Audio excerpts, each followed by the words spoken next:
Before there were hospitals, before there were pharmacies, before a single synthetic drug existed anywhere on Earth, Native American healers were already operating one of the most sophisticated and effective natural medicine systems ever developed by any human civilization. And here is the part that should genuinely astonish you. Modern science, with all its laboratories and clinical trials and billion-dollar research budgets, keeps coming back to confirm what these healers already knew hundreds, and in some cases, thousands of years ago. This is not mythology. This is not legend. This is documented history. And today, we are going to walk through it together. The first thing to understand about Native American medicine is that it was never just about plants and remedies. It was a complete system of understanding, one that recognized the connection between a person's physical health, their mental and emotional state, their relationships within their community, and their connection to the natural world around them. While European medicine in the same era was still debating whether washing hands before surgery made any difference, Native healers had already developed a framework for human health that modern integrative medicine is only beginning to properly appreciate. Across hundreds of distinct Native nations, each with their own traditions, their own plant knowledge, their own healing practices, certain plants and methods appeared again and again, refined through generations of careful observation, testing, and transmission from elder to apprentice with extraordinary precision. Let us start with willow bark. For generations across many Native nations, from the Great Plains to the Pacific Coast, healers incorporated the inner bark of the willow tree into their traditional practices. It was used in various forms, chewed, brewed as a tea, prepared in ways passed down through generations of careful practice. In the 19th century, European chemists began investigating compounds found in willow bark. They isolated a substance called salicin. Through further refinement, salicin became salicylic acid, and salicylic acid became the foundation for a drug synthesized in 1897 that you almost certainly have in your home right now: aspirin. One of the most widely used medicines in human history, tracing its chemical lineage directly back to a plant that native healers had been working with for centuries before a single chemist thought to look at it. Now consider echinacea. The purple coneflower, echinacea, grew across the Great Plains and was incorporated into the traditional healing practices of numerous nations, including the Lakota and other Plains peoples. It was one of the most widely used medicinal plants among Plains nations. Healers worked with different parts of the plant, in different preparations, for different traditional purposes. Today, echinacea is one of the most widely sold herbal supplements on the entire planet. It appears on pharmacy shelves across the world. Ongoing scientific research continues to investigate its properties. The knowledge that the plant had value, that knowledge existed in native communities centuries before it appeared on any pharmacy shelf. Consider also the humble cranberry. Native peoples of the northeastern woodlands, including the Wampanoag, the people who helped the Pilgrims survive their first winter, had long incorporated cranberries into their diet and their traditional practices.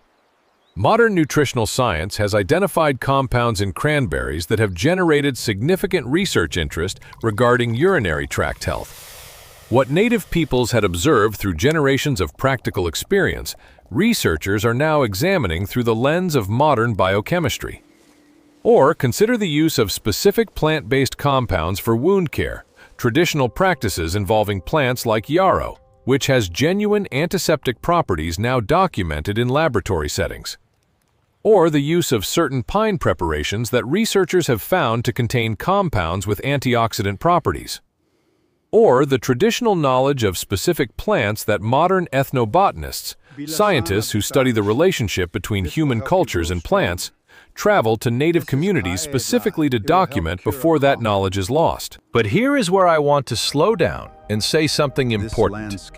The depth of this knowledge did not happen by accident. It did not happen through lucky guesses. It happened through something that deserves to be called exactly what it is: science. Not science with laboratories and published papers. Science as it existed before those things: careful observation, systematic testing across generations, precise transmission of findings, and constant refinement of understanding. An empirical process conducted across hundreds of years by healers who took their responsibility to their communities with complete seriousness. And this knowledge was not developed in isolation. Native healing traditions understood something that modern medicine is still working to fully incorporate: that human health is not simply a matter of the physical body operating correctly. It is a matter of the whole person, body and mind together, individual and community together, human being and natural world together. Healing ceremonies that might look, to an outside observer, like purely spiritual or cultural events were understood by the healers conducting them to serve functions that we might today describe as reducing stress, strengthening social bonds, providing psychological support, and reinforcing a sense of meaning and belonging, all of which modern medicine now recognizes as having genuine, measurable effects on physical health outcomes. There is one more thing I want you to understand before we close today. This knowledge, this extraordinary accumulated understanding of the natural world and human health, belongs to specific nations and specific peoples and specific traditions. It was developed over thousands of years within specific communities that paid a specific price to maintain it. And it was developed in a context where the healers who carried it understood that they were responsible for real human lives that depended on the accuracy and integrity of what they transmitted. Not everything you will encounter online that is labeled as Native American medicine is accurate. Not everything is safe. Not everything is being presented with the context and the nuance that genuine respect for these traditions requires. Real engagement with this knowledge means learning it accurately, understanding its origins honestly, and recognizing that the people who developed it are still here, still practicing, still teaching, still advocating for the preservation of knowledge that took thousands of years to build and that the world cannot afford to lose. The Navajo Nation, the Lakota, the Ojibwe, the Cherokee, the hundreds of other distinct nations across North America, they are not historical artifacts. They are living communities carrying living knowledge, and that knowledge, as modern science keeps confirming, was extraordinary. If this gave you a new and genuine appreciation for the depth and sophistication of Indigenous knowledge, please hit the like button right now. It genuinely helps this story reach people who deserve to hear it. Subscribe to this channel because every single week we go deep into the real history, the real culture, and the real untold stories of Native American nations. The full, honest truth that rarely makes it into mainstream history books. Check out our shorts section for quick, fascinating facts about Native American history and culture. The kind of things that will stop you mid-scroll and make you think. Share this video with someone, a history lover, someone curious about the natural world, anyone who has ever wondered how much human knowledge existed before modern science thought to look for it. And comment below. Tell me one plant, one tradition, one aspect of Indigenous knowledge that you would want to learn more about. I read every single comment on this channel, and your answers genuinely shape what we make next.